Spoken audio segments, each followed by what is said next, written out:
He was at 47 points. The way. Yeah, the more you do this, just like I said, the more you start fooling around and racing each other, that's what happens.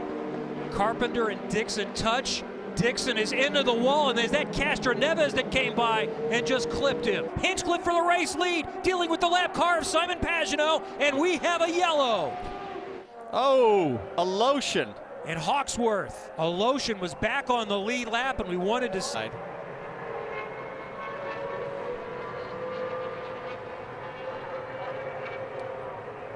Imagine there. That's ALESHIN just coming in a right screen, there, and he loses it.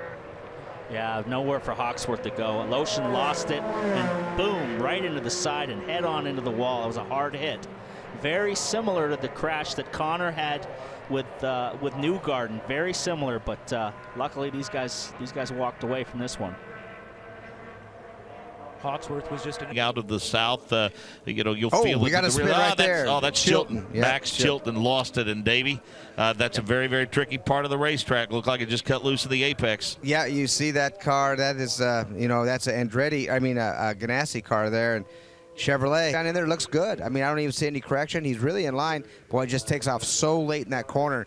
Not very far from missing the safer barrier, but man, it turned around, and you'd like to see it hit left rear first and then the left side first, where it absorbs that energy just a little bit better than hitting head on that direct tub. But it got his attention. He has a small little limp, but thank God he got out of the car. He waved to the fans and take him to the med center and get him released. But you can just see it turn so fast and it just whips. And then that nose, boy, it's a tough way to hit. But DALY, like I say, they do such a great job with these cars. I mean, I really feel the safest race cars that there is. To 91 miles an hour, and around one more time, we've got another car into the wall. This time it's Hinchcliffe. Another huge hit. Radiators are broken. Antifreeze coming out on the track. That's a big hit. To the safety vehicle. We'll ride along with him. Wide open and just loses it. Right in the center of the turn. And that was not just like a gentle loose. That was just a snap gone. Absolutely no chance. No chance to correct it or try to get out of it. It just snapped, and it was all over. Parts flying. Looked like they went over the fence. Somewhat adjusting, negotiating that back wing, trying to figure out the right amount of downforce, and once again we have another car backed into the wall. That's a hard hit because he hit square, Townsend, right square on the gearbox. Both wheels are on. The other guys kind of hit at a glancing angle. That was a very square hit. Square right on the gearbox, which is the worst case scenario, really, because all that G-load just gets pushed right back into the chassis and the car. And that was earlier in the turn. Right where he's parked now is where we saw Takuma Sato and James Hinchcliffe hit the wall, so he hit it a little bit earlier. Yeah, he was loose right away. As soon as he turned in, it was going around. And that, now you see it hit square right there. That is close. KARAM is in trouble. Hard crash. I just started to say bail out of it. It's not worth it at this point in the race. He had worked his way up to 6th place.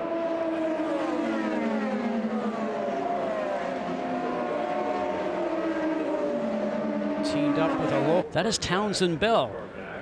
Not enough room there. Townsend's right down to the white line, but Sage really should have bailed out of that, because this is not the last lap or the last 10 laps of the race. He really was a no-win situation to try to carry speed around the outside of the track there, but a driver with more experience probably would have realized that and taken his foot off of it and just let Townsend go. But he was on a tear. He was doing really, look at that. There's no way for Townsend Bell to go anywhere. He was going so well. All he had to do, like you said, just bail out of that pass, filter back in, and he probably would have passed him within a lap and a half. Let's remember how far back he started. Straight away in your minimum speed in the corner. Oh, whoa! And around goes Takuma Sato, back into the wall. And that's a hard hit right there. He was wide open. All right, buddy. That's a lot of damage to that car. You okay there?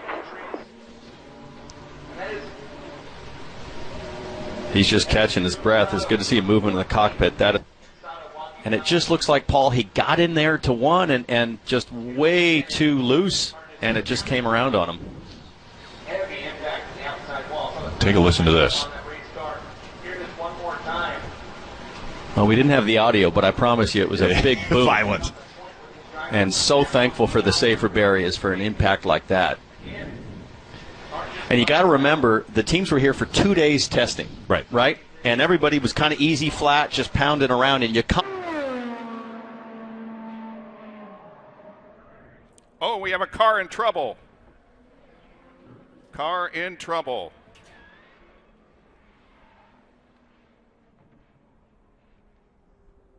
Just a little bit soft on the exit, but further back there's some wheel-to-wheel action and a big crash. Graham Rahal, I believe. That was a big one. He went head on into the wall. It looked like he was on the inside of one of the Foyt cars and got it sideways. There's Rahal up the inside of the black and green car, Charlie Kimball, and I think there might have just been contact right there. And the incident is under review because of that contact.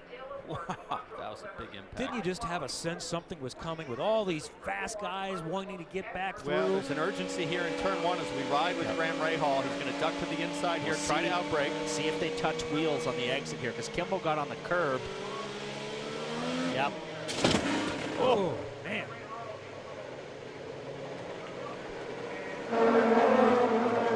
Watch in real time here.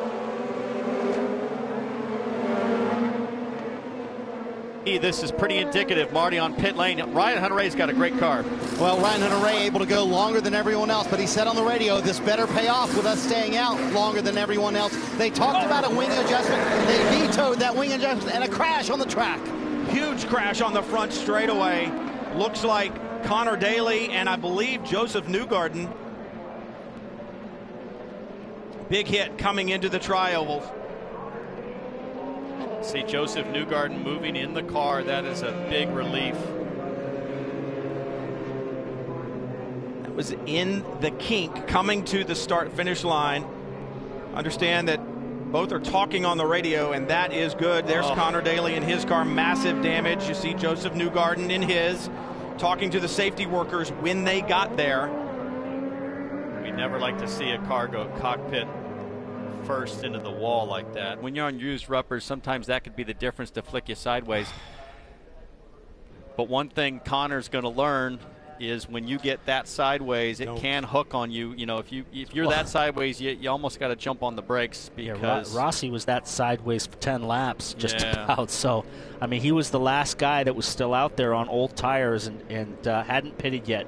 Hinchcliffe, in a way, and him have not pitted yet. So, in a way, having Newgarden's car there probably dampened Connor Daly's impact tremendously. Well, it probably saved him from a huge frontal impact. Absolutely. You see the car come up off the ground when it was being pushed into the wall by Daly's car. So that shows you that the second impact was very, very hard. You see reverse camera angle from Hinchcliffe's car. Got one in the fence. Yep. It's the snap that happens so quickly on board with Scott Dixon.